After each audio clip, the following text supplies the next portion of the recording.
मेरे प्यारे बच्चों, अब हम बात करने वाले हैं डेटा क्लासिफिकेशन के हवाले से। डेटा क्लासिफिकेशन क्या है? डेटा क्लासिफिकेशन का मतलब है कि डेटा की इंपॉर्टेंस,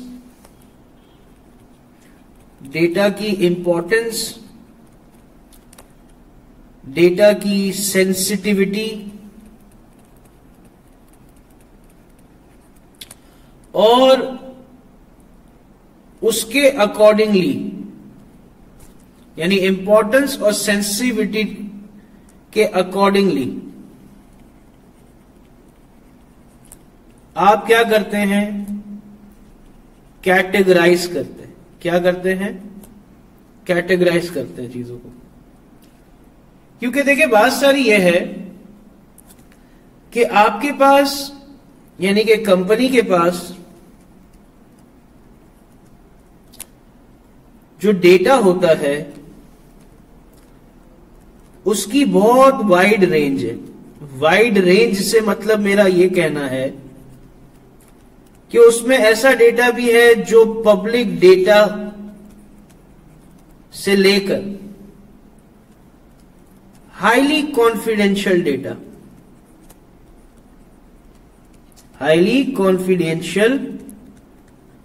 डेटा, ये सब की सब चीजें हैं। अब इन तमाम, इस पूरी रेंज में सेम लेवल ऑफ सिक्योरिटी नहीं लगाई जा सकती। ठीक है ना? Same level of security can not be apply, क्योंकि बात सारी ये थोड़ी बेवकूफी हो जाएगी। ऐसा लगेगा हमें पता ही नहीं है कि इस तरह से काम होता है।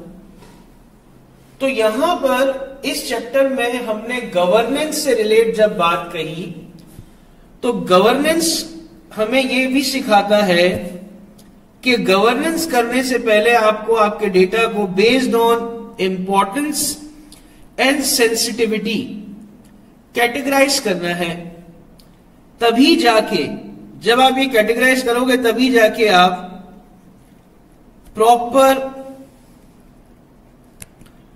सिक्योरिटी कंट्रोल्स,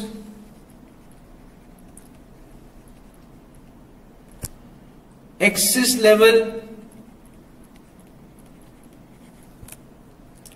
लीगल पॉलिसीज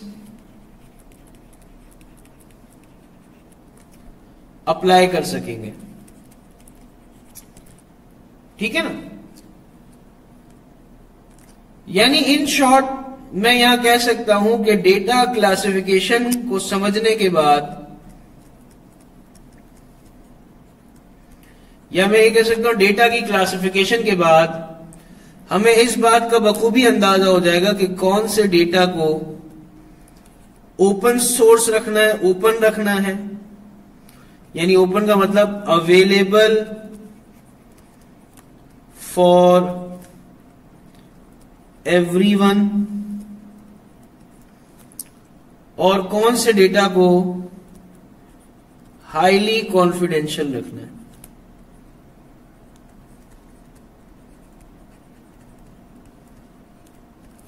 ठीक है?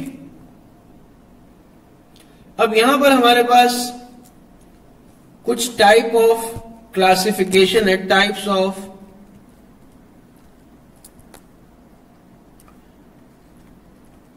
Data classification.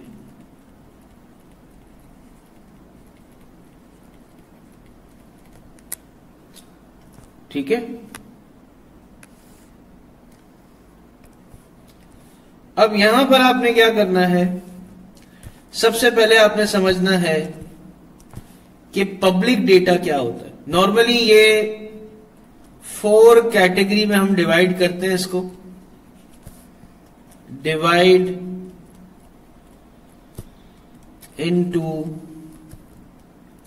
तो सबसे पहली जो कैटेगरी है वो है पब्लिक डेटा। यहां पर एक कंपनी अपनी वेबसाइट पे जब प्रोडक्ट, प्राइस, एड्स या नहीं लिखना चाहिए, अजीब सा हो जाएगा, या फिर annual report,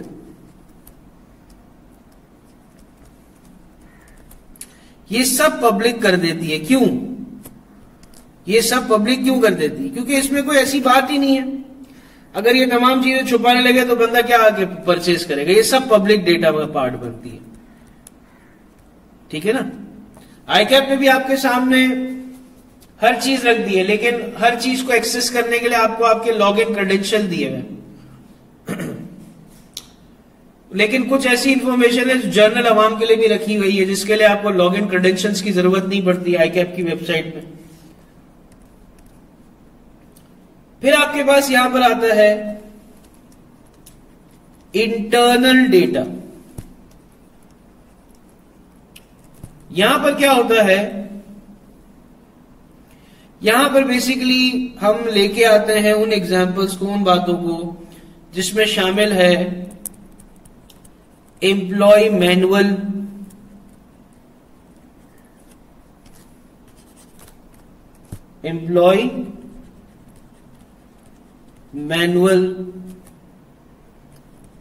internal training material,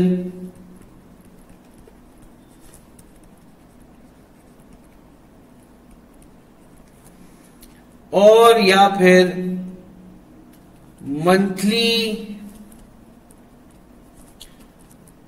employees performance report, ठीक है। फिर हमारे पास एक डेटा होता है कॉन्फिडेंशियल,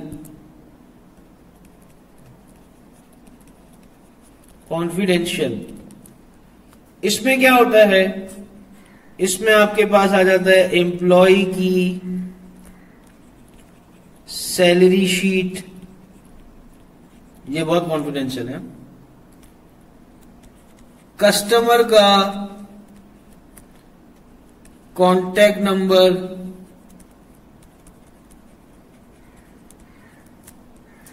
और या फिर हमारे सप्लायर्स की बिजनेस डिटेल्स,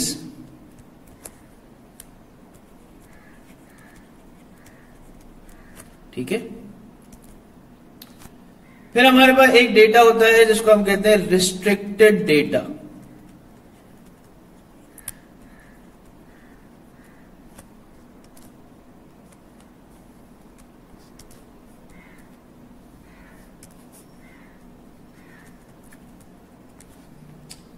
इस रिस्ट्रिक्टेड डेटा के अंदर क्या शामिल होता है? बैंक अपने कस्टमर के CNIC को डिस्क्लोज नहीं करता, क्रेडिट कार्ड के पिन को डिस्क्लोज नहीं करता,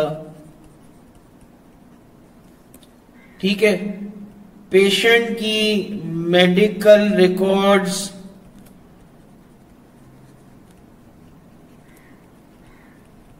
ये रिस्ट्रिक्टेड है, नो गो एरिया, सही है। अब इसके आगे हमारे पास यहां पर एक और चीज आती है जिसको हम नाम देते हैं। यहां तक समझ आ गई ना बात?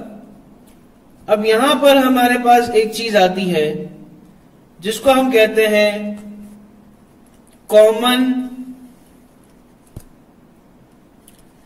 डेटा क्लासिफिकेशन मॉडल, ठीक है।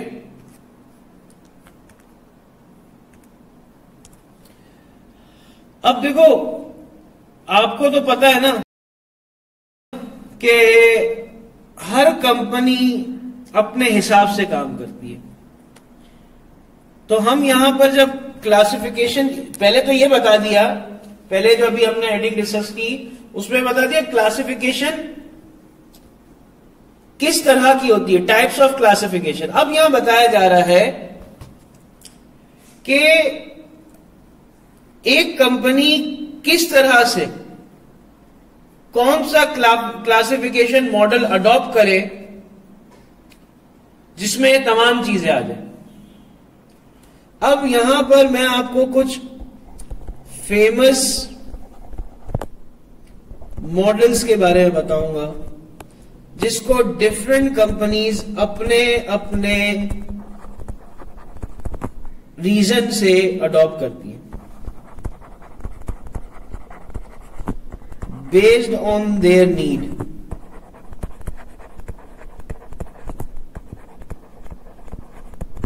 ठीक है, जिसमें सबसे पहली चीज हमारे पास यहां है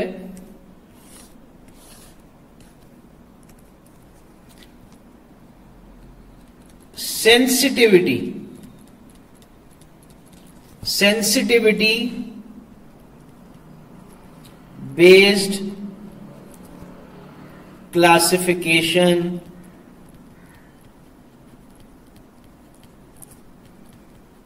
मॉडल। अब होता यह है कि यहां पर हम डेटा को एनालाइज करते हैं उसकी सेंसिटिविटी की बेस पे। यानी कहने का मकसद यह है कि हमारे पास जो डेटा है वो इतना सेंसिटिव है, अगर इसमें 5% का भी कोई लैक आ जाता है तो उसका जो नेगेटिव इंपैक्ट है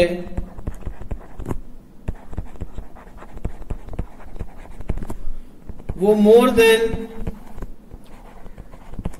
20% है।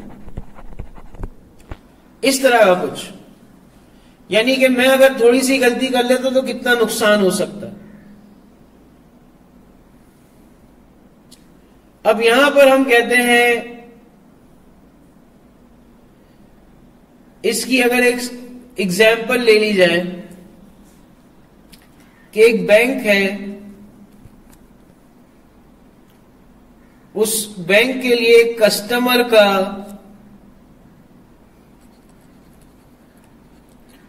जो नेम है वो कॉन्फिडेंशियल है। यानी मेरा नाम बैंक के लिए कॉन्फिडेंशियल है, लेकिन बैंक के लिए मेरी सीएनआईसी एक रिस्ट्रिक्टेड डेटा है। यानी इतनी सेंसिटिविटी आ गई। समझ आ रही बात? इसी के साथ साथ हमारे पास एक और मॉडल भी है जिसको हम नाम देते हैं रोल बेस्ड क्लासिफिकेशन मॉडल। अब इस मॉडल में क्या है, जैसे कि एक फाइनेंस डिपार्टमेंट है, एक फाइनेंस डिपार्टमेंट है, वो पेरोल को एक्सेस कर सकती है।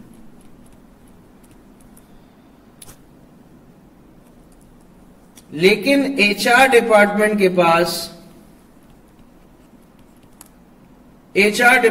पास प्रॉफिट का डेटा कभी भी एक्सेस नहीं हो सकता। यानी एचआर डिपार्टमेंट का कोई काम नहीं है प्रॉफिट का डेटा देखना, लेकिन फाइनेंस डिपार्टमेंट का यह काम है कि वो एम्प्लॉय का पेरोल देख सकती है। फिर हमारे पास यहां पर एक चीज और आती है, एक और मॉडल आता है जिसको हम कहते हैं कंप्लायंस बेस्ड क्लासिफिकेशन मॉडल। अब यहां पर क्या होता है, जैसे मैं आपको यहां पर कुछ कैटेगरी लिखता हूं, ठीक है ना।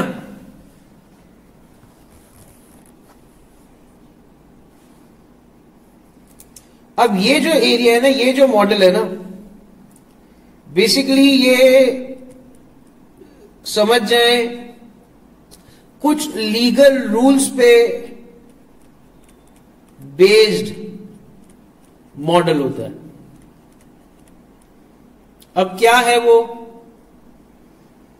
और अच्छा इसको हम ये भी कहते हैं प्राइवेसी एंड रेगुलेशन।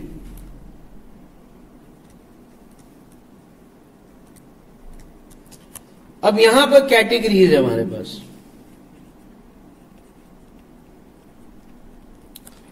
इस कैटेगरी में क्या क्या शामिल है,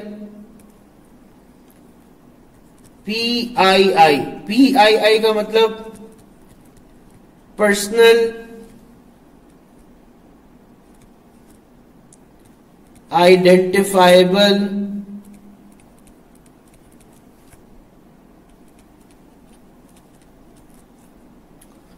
इंफॉर्मेशन। अब इसमें क्या क्या शामिल हो सकता है, एक इंसान का नाम, उसका CNIC नंबर, उसका फोन नंबर, ठीक है। फिर एक चीज होती है PHI। PHI कहते हैं पर्सनल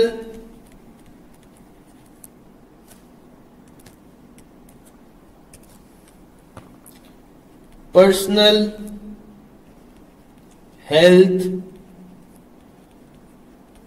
इंफॉर्मेशन।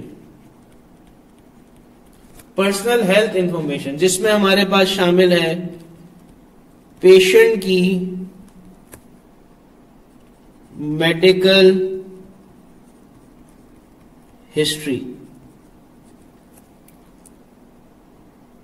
फिर हमारे पास यहां पर है फाइनेंशियल डेटा। क्या है, फाइनेंशियल डेटा। इसमें हमारे पास क्या आता है, क्रेडिट कार्ड,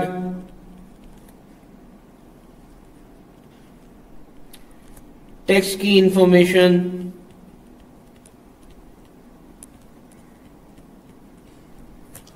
फिर हमारे पास आता है यहां पर बिजनेस सेंसिटिविटी,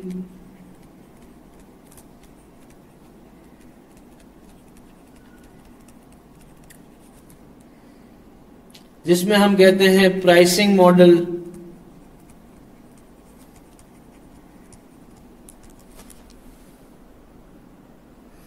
और कॉन्ट्रैक्ट। अच्छा, आप लोग शायद अभी इस बात पे परेशान होंगे, सर ये आप बता क्या रहे हो। देखो मेरे प्यारे बच्चों, बेसिकली मेरा भी बताने का मकसद ये है कि आप जरा नोट करें कि हमारे पास इतने तरह की क्लासिफिकेशन है डेटा की, कि पब्लिक डेटा है, इंटरनल डेटा है। अब यहां पर होता यह है कि मैं बिजनेस के हिसाब से बेसिकली क्या करता हूं, मॉडल डिसाइड करता हूं कि मेरे बिजनेस में कौन सा मॉडल आना चाहिए। तो अगर मेरा बिजनेस बैंकिंग सेक्टर है तो उसमें मुझे सेंसिटिव बेस मॉडल अप्लाई करना चाहिए। अगर मेरी नॉर्मल ऑर्गेनाइजेशन है तो मुझे रोल बेस अप्लाई करना चाहिए। अगर मेरी ऑर्गेनाइजेशन में जैसे हुकूमत है पाकिस्तान में, उसके पास ये रूल बेस्ड मॉडल चलता है कि वो किस इंसान की कौन सी इंफॉर्मेशन को अया कर सकती है, सेव कर सकती है, तमाम बातें चल रही होती है। तो कहने का मकसद ये है, एक हॉस्पिटल में भी ये काम हो सकता है, एक हॉस्पिटल का भी डेटा ये हो सकता है।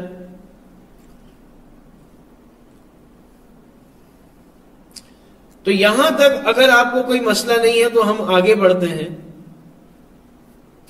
अगर आप चाहें तो यहां तक चीजों को एक दफा बुक से ही पढ़ ले ताकि मसला ना हो, पढ़ के आ जाए।